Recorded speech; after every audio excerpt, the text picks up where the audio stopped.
a panel discussion next in line on the topic Rethinking Employee Benefits, Designing for the New Age Workforce. And to discuss on this topic, we have with us our moderator, Ms. Meenal Shah, Business Head Sales, Onsurity.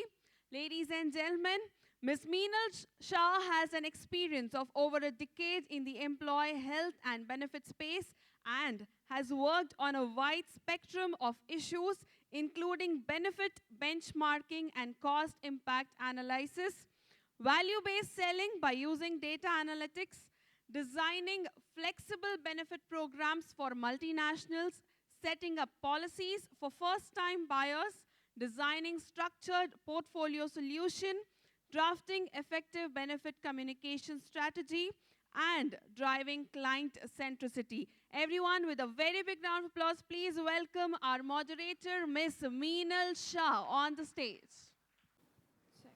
Check.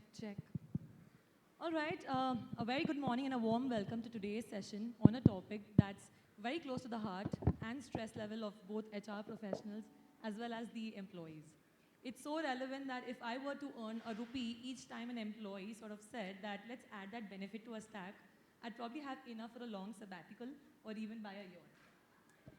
All right, ladies and gentlemen, my name is Meenal Shah and we are discussing rethinking employee benefits for the new age workforce. And before we dive into an interesting engagement with the panelists, let's do a quick round of poll. We'll go around the room to do a pulse check on a quick question here. Let's suppose that your employer were to offer you a benefit and introduce that tomorrow. Which one would you pick? By show of hands, we can do a quick poll. I don't have a Mentimeter here, which has been referred in every discussion since morning. But by show of hands, let's say the first one being a 4-day work week. Yeah? All right. Unlimited mental health days. Oh, nobody wants your mental health days. I would definitely take that. How about child care and elder care support? Yeah, a lot of them. Financial coaching and a long sabbatical, maybe. Sabbatical options. Sabbatical options. I would love that. That's all I'm going to do with all the money that I earn out of this. How about a monthly snack box with unlimited Netflix subscription? Wow, thank you. That's an interesting mix of responses that we've received, and some here just for the popcorns, but no judgment. I think snacks are self-care, and Netflix and chill is real. So thank you for that lovely response. And on that context, let's start here with panelists, and let's go ahead with you, Vijayalakshmi, first. What's the one benefit that's moved from a nice to have to a non-negotiable in the last 3 years, especially after pandemic, where we have seen that there is a lot of change in the way that employees engage and respond to the benefits that we provide? What is your take on it? Right. So most of us may be thinking that it's about flexibility, right? Post-COVID, we talked about flexibility, and especially when it comes to flexibility, the first thing that comes to mind is work from home. So most of us would be thinking that it is just the work from home, which is kind of mood. We have actually made it as a non-negotiable thing right now. But in addition to that, one of the other things is the mental health wellness, focus. So one of the things is we had been introducing employee assistance program. We have a lot of initiatives that we run from HR in terms of making sure that employees feel, less stressed and all that. But then when it comes to customizing and making sure that every single employee's mental health needs to be taken care, it is only the same, the individual who could actually, resonate with that. As an organization, it's very hard to really identify who has what kind of mental wellness issue. So one of the things, in fact, in one of the organizations that I worked, we introduced was, actually during COVID, one of the things was there was a guy who was a, top performer who was suddenly dropping off in his performance and not showing up to work and all that. So that point in time, when we really connected with him, is when we knew that he was going through a lot of stress because he lost his parents, both the parents. And hence we thought, okay, that is when we started these counseling sessions and all that. And it went beyond counseling. It was not just only the counseling sessions. Later, he had to go for a lot of therapies and all that. And we saw a significant change in the way he really, transformed himself. So those things, I think, mental well-being is one of the key things, I think, that requires special focus in addition to the flexibility and the work from home options. Yeah. Thank you, Vijay, for bringing that up. Today, mental health is such a big thing, especially it's not a buzzword anymore, it's a business risk. With almost 82% of employees feeling mental health impact in some or the other way. So thank you for bringing that up. And that takes me to my next question, and this question would be for you, Janani. How are companies balancing between personalization and cost control, especially in large, diverse workforces, where it no longer is a one-size-fits-all, and employees are asking for more, and frankly, for better benefits, which are relevant for them? So what's your take on that? Check. Yeah. So I would go back to what Surya was talking here, right? HR policies traditionally used to be very compliance focused, saying, okay, I think I need to have this policy, so let me just roll it out.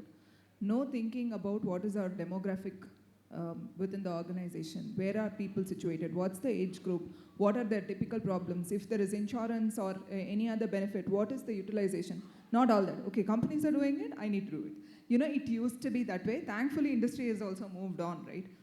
The way I'm seeing it is a lot of companies are taking this approach of looking at who is there in my organization first. What's the age group? What are they utilizing? If I have, let's say, an intake of 1,000 fresh engineers every year, and I'm saying I'm giving you parental insurance, is it even applicable to them? Because their parents are already working and they are already covered. And it's much more than what it could be for a junior engineer that gets hired, right? So it's really about giving them what's meaningful to them. Now, similarly, there could be like, you could have a bunch of folks that are 45 and upwards, and they could be battling with parental care. And that's a very different segment. In fact, it's going to become a high growth segment in India, basis my prediction, in terms of the requirement for that area, because that has a direct correlation to mental health and how an employee is able to bring oneself to work completely, right? Now, just bringing pieces together. And then the in-betweens are that the parent, generally the child care and care system of the family, and all that will be very meaningful. And not to forget, same-sex partners or the pet care and all of that also coming in as a high need, right? This is the demographic we're operating in today. So if we need to make it very applicable, then we come up with what is the budget we want to spend for different sets of people that we have. Maybe make it level-wise. Maybe, affordability drives everything, but then there has to be some method to the madness and convert it all into a point-based system. And then provide those points to employees and then say, these are the bouquet of benefits you have. You pick what's applicable for you. That gives that element of personalization, because you're giving the choice to them and they're going to feel empowered. Second, the ability of utilization of whatever you're giving versus what gets utilized, and satisfaction becomes very high, right? Versus I will give these 4 and you all feel happy about it, your benefit scores are always going to be low. So I think that's really how many companies are trying to balance it out. A cult fit reduction will make more meaning to a number of people today, then make it happen, right? Or a parental care, do you want daycare for parents? Maybe that is going to become more meaningful for some, then look out for options like that. Yeah, I think that's the short answer. Sure. Thank you, Janani, because I think in the past, only large organizations, and I'm talking about really, really large organizations like Microsoft and others, right? They were talking about flexi benefits. But today it is percolated to even smaller and medium enterprises, beginning to talk about let's empower our employees with more choices. And thank you for bringing that up. That takes me to my next question as to how do you really measure the impact of these benefits that you provide today? How do you assess the ROI? And Manish, if you could please take that question. Right. Thank you. Yep. So the moment you talk about ROI, that's where the numbers start popping up, right? And the first thing is, what are we, defining this ROI for? Like, what is our strategic goal, right? So usually, for example, let's say one example, wellness, health checkups. It's as simple as that, right? Is it just offering it as a benefit, or are we really interested in, how many people actually used it? Like often we have seen that the number of people using it is much lower. Now, does it make sense? It doesn't make sense. I mean, one of the discussions, the commercial person said, oh, but we pay only for the number of people who used it. They're very happy. But yeah, but from the HR perspective, I mean, is that why we started offered this service for the first point, right? So the definition of ROI is the first thing that we need to start with. And how do we want to measure it for any of the benefits that we're talking about. The second very important thing is, the capturing of the information or the data, right? Now, let's say we are talking about health. Did we move the needle? Did the health actually improved of, all the people, let's say, who has gone through all the benefits who have actually used? So that's another very, very important aspect of capturing the data, whatever needle we want to move. And it's very hard to move all the needles at the same time, so it's important that we kind of put that upfront, that this is what we are going to really improve, and then start to focus on that. I think other very important point is just the personalization, which everyone talked about. I think now, no benefit fits basically, everyone, right? Even mental health, like you mentioned, I mean, the biggest challenge with mental health is we don't know that whether we need that support or not, right? And that's where the utilization often is so low. So that personalization again becomes very, very important with the, creating multiple cohorts and then seeing what is the utilization, the feedback from each one of them. That can be another very important aspect. New term like ENPS, employee NPS. Can we go ahead and take the employees? What employees are saying that what we really liked and what we didn't like. Another way of measuring it is, few objective numbers like did we, did the sick leaves actually reduce? How many people are saying in the top 3 reasons at the exit interview that one of the top 3 things that they liked about the organization was the benefits that was offered. I mean, these are some very specific, objective ROI metrics that we can start measuring, and I'm sure rest of the things will follow. So, Manish, I have a follow-up question on that. Today we're using essentially, surveys and technology to assess the ROI of the benefits that we all roll out today, right? What kind of insights do really come in, or is it still at the stage that we are in the country? Are the solutions still at a very 30,000 feet view, or do they give us actual insight? For example, like you mentioned, right, mental health. Do we need it? We don't need it? What is the impact? They may still have ongoing sessions, and it could be a regular affair. So, how do you view this? Right. So step 1 is utilization, like in terms of how many people actually used a particular benefit that was offered. Step 2 is engagement, like what is the, let's say, the impact of it in terms of mental health when we don't want to share any information with anyone, right? There, maybe we have to kind of stop, let's say, the step 1 or take feedback from the managers about what they have seen. I think there are a little bit more objectives, but more complex on the health side, where now the health indexes and are coming up, where you can see that the cohort-wise or the region-wise, office-wise, you can start picking up these health indexes and then see that compared to overall and compared to what we are seeing for each region, what's the difference? And the second next step is what happened next year. I mean, we put in all those services.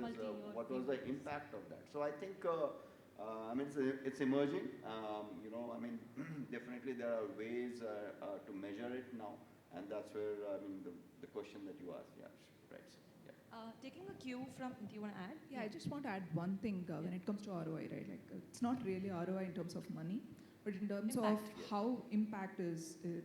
I think we shouldn't forget the social media, right? The Glassdoor or Ambition Box, Google reviews, all of these are analyzed by candidates today. Of course. And if your health and well-being scores last year were poor, and then they have improved, that's also, I mean, AI is able to give that to potential people, new joiners, and they are able to see that, okay, my need is health and well-being and in specific areas, and this company is doing it. Sure. And therefore, I'm saying there has to be focused attention to these areas too on these platforms? I think LinkedIn's recent survey also suggested that almost 50% of employees would choose to stay back with a company who has a health and wellness strategy that supports their needs.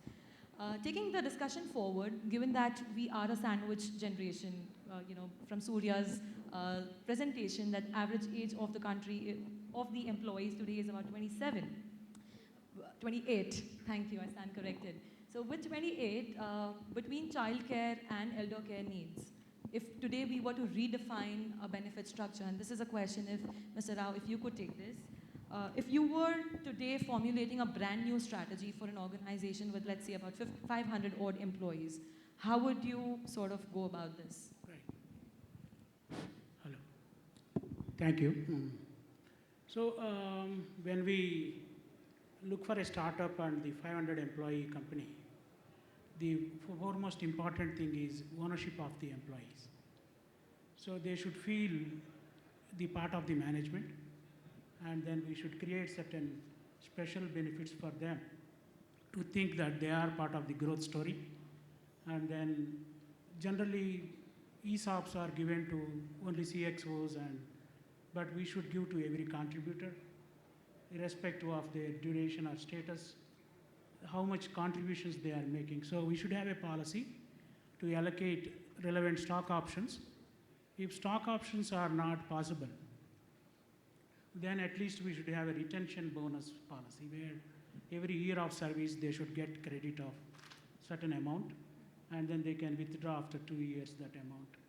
And also creating some flexible leave travel and then the vacation related accounts for them to go beyond, so taking some off and then going and then doing that.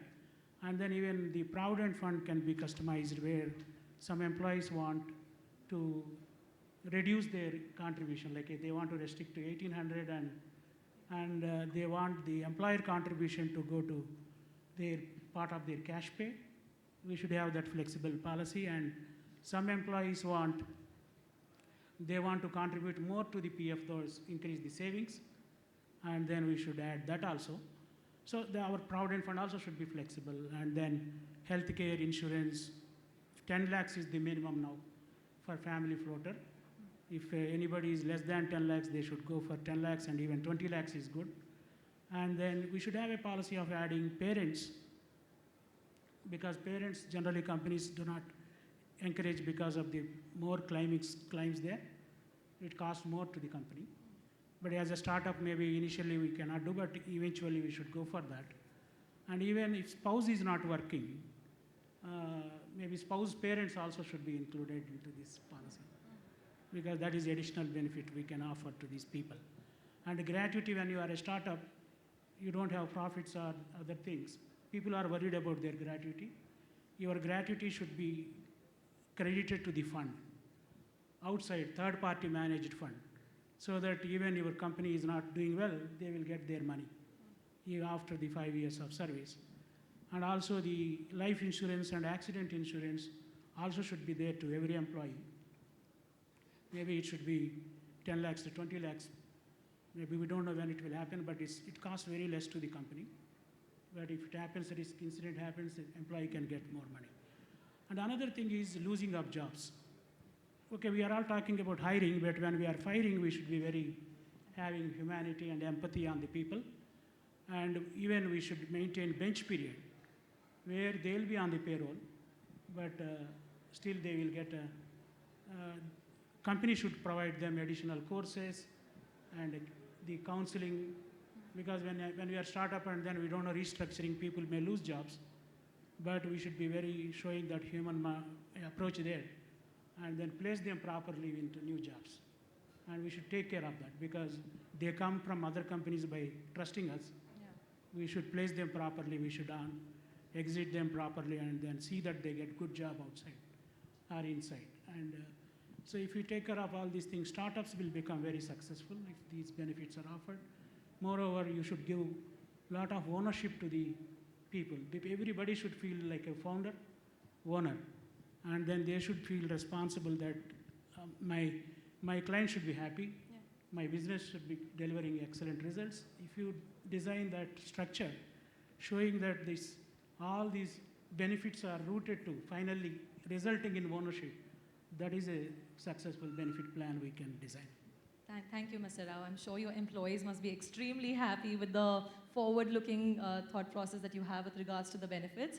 Two specific points that really got my attention was that thinking about employees not just while hiring, but even when they separate from the organization, so that they're able to continue the care beyond their lifetime with the company, of course. And the other point that you spoke about was a sense of belongingness. Yes. I think that's very important because when we talk about benefits, we're talking about some tangible and other aspects of benefits, but a sense of belongingness, how do you drive that? Yes. And that speaks a lot about culture and multi-layered discussion we could always have around that. So thank you for bringing that up. I have one final question before we open up the floor for some questions from the audience. You touched upon LGBTQ, pet care insurance, and multiple other facets of that, right? Today, most of these coverages, same-sex partner for that matter, all of this is looked upon as a progressive care. And this is an open floor. We can have multiple views here. This is looked as a progressive care. It's not a mainstream benefit yet. How do you see that changing? How can that change? And what steps can organizations take today to change that narrative and perspective of it? I think we should start small, right? What is it that we can start first? At least something. For example, many years back, we never covered prosthetics as part of the persons with disabilities coverage. We used to say, okay, we can't even first of all employ persons with disability. But then we wanted talent. Everything is about supply and demand. We wanted talent. There are some good people, and remote options started becoming available. But prosthetics care need to get covered. So then that's a small start. Then you say, okay, a lot of things changing, LGBTQ happening or people at least coming out and talking about it. So there is an element of sensitization, then there is an element of bringing some benefit. Now, can you incorporate your insurance policy to have a gender change surgery also incorporated? Very tough, it's very expensive. But then can you take some part of it? Can you keep an upper cap and manage it? Probably yes. Then make it like one more that's available, right? Because you don't know what is going to come. And you need, if you want to look like a forward-looking company and you want to really walk the talk, then at least add that sometime. So if I hear you right, the first step is making your insurance inclusive, normalizing these coverages so that becomes a starting point. And Absolutely. Then you go on to. Yeah. Thank you. Any other views? Yeah, the other thing I thought was, obviously this is a good one where we have to somewhere start. Plus, earlier we've had only the maternity benefits. Few organizations also have paternity benefits. Now there is more of extended maternity, extended paternity. I think all those are aspects that we'll have to also start looking at, rather than just saying that it's only exclusively for this person who's, the birthing parent alone. I think that is where... Gender-neutral parental leaves for that. Yeah, it is gender-neutral. It's anything is, any leave or whatever we come up with also should have a possibility to get more inclusive than standing it as an exclusive one. Because the more and more we move towards inclusivity is when people also feel kind of inclusive and they also feel committed to the organization and they feel that, okay, I'm working in an organization which is really, broad-minded, and I think, I feel great to get associated. In fact, to just add one point on the ROI, totally out of track. So one of the things I thought was measuring that is more on retention also. Some of the people that we connect with when we ask, why do you stay here? I don't know, I just like the organization. That's what they say, right? So what is that bringing that liking factor is all these small benefits, not a big one. A small thing may change, bring a huge impact. Sense of belonging again. Absolutely, So, yeah. This is what I wanted to just share. All right. Any final thoughts, Mr. Rao, Manish? Okay. Yeah. I can think about another important thing worked in our company, where we don't have a fixed bonus policy, where we have performance-linked unlimited bonus policy, where the clients can suggest maybe they may get even 30%, 40%, 50% bonus of their salary, but that is totally linked with the performance. So there, when you go for a fixed performance bonus policy, people know I get only 20% or I can calculate. But if they do unlimited contributions during the period, so they automatically they get more benefits. So that will definitely make them very, very happy. And That's an excellent retention yeah, strategy as well. Makes it very difficult for them to even look yeah. out for options outside. Thank you for sharing They that. used to get lakhs of rupees as bonus also when clients approves that. Yeah. Sure, thank you. Well, I think the future of benefits is where all the employees wants to have a say. It may not be very different from what is already being offered, but just if you can make them feel that they have the say in the benefits that has been decided, I think that's going to make a big difference. So maybe a good idea would be that, hey, these are the options or some of the things that we talked about, like flexi benefits, and let them basically choose what they wanted, or the point system. I think what Janani mentioned, I think that may be the future we are looking at. But all of these is a lot of data. Great HR has a lot of work to do, and I think all the companies over here. So yeah. All right, thank you. On that note, let's open it up for our audience. If there are any questions that you'd like to ask our panelists here. Yes. Can somebody assist with the mic?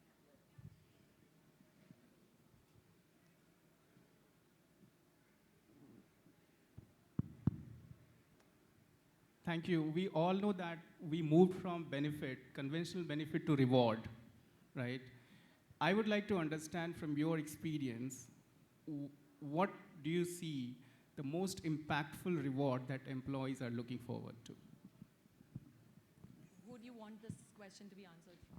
Anyone and everyone, Okay. whoever can. I will take In up. the interest of time, anyone. Okay. Okay, I will take up that. Okay. See, employees look for career growth along with their regular benefits also. So if you are keeping them on the routine job regularly on the same job for years together, generally they keep changing the companies and then look for different opportunities. So what you should do is you should give a flexible opportunity to go for additional learning to new skills, because every time the skills are changing and they want to get into their passion.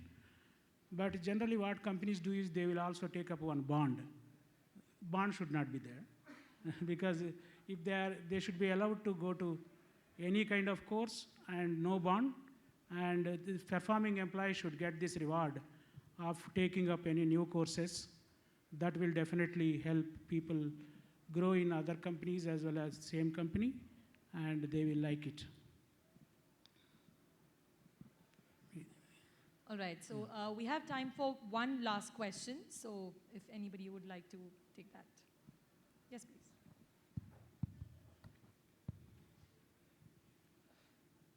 I think I would like to ask Mr. Rao to answer this. First of all, I'm really happy that your organization has so many benefits. I think I would love to be a part of the organization if anybody would like to see. That's one, on a lighter note. Yeah. But as an HR, how do you take the buy-in from the management or the promoters to have these many benefits? Because at the end of the day, it's all the cost that people look into it. So when you go for the... No, I said you're talking to the CEO. Yeah. Yeah. I mean, ask another question. Yeah, that's a question. Okay. When we are actually designing any benefit, we, as a CEO or the promoters, we always look at the linked benefit. It is underlying. Let us say I talked about the benefit of giving this learning and experience. It's adding value to the brand, and then you get more trained people here, and then I can take up new projects for them, and I can go for new additional services to start a new divisions and other things. So I have ready workforce for me. So if I am getting into, suppose I am now into banking and financial services, I want to get into ERP related services. So if my employees are interested in ERP services, I can give them, and then I will get ready workforce for that ERP division ready for me. And also when I am talking about surprise bonuses and then big bonuses, we are giving only when they achieved something result, and client is very much happy, and client will give me more business. So we need to design each benefit with some results. That will be there underlying, but we will not announce it directly to the people. But everything is give and take. In business, always we should give and take. Unless we earn, we cannot give money to the employees. So if whatever benefits we are giving, if they are resulting in the finally the business growth and sales, definitely we can give that. So, but we can design it like that. Sure. Got I'm it. sure Thank there you. are going to be a lot of resumes coming your way after this session. Yeah. But thank you so much for being such an engaging audience. Thank you, panelists. You've been super insightful. With that, it's a wrap, and over to you. Yes, thank you, ma'am. Thank you for the discussion. Well, we would like to felicitate you. I request you, ma'am, Ms. Meenal Shah, to please felicitate our panelists. Everyone, please give them a big round of applause. Janani, Prakaash, everyone.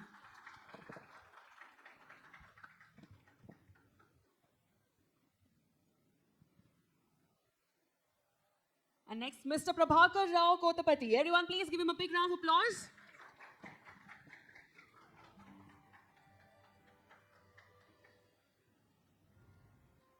Mr. Manish Ranjan.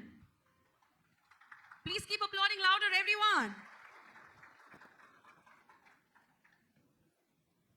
And Vijayalakshmi, Subramaniam.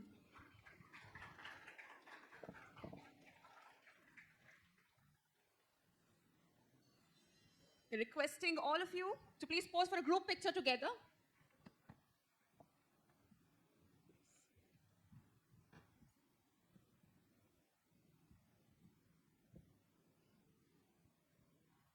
A big round of applause for all of them, everyone. Thank you so much. And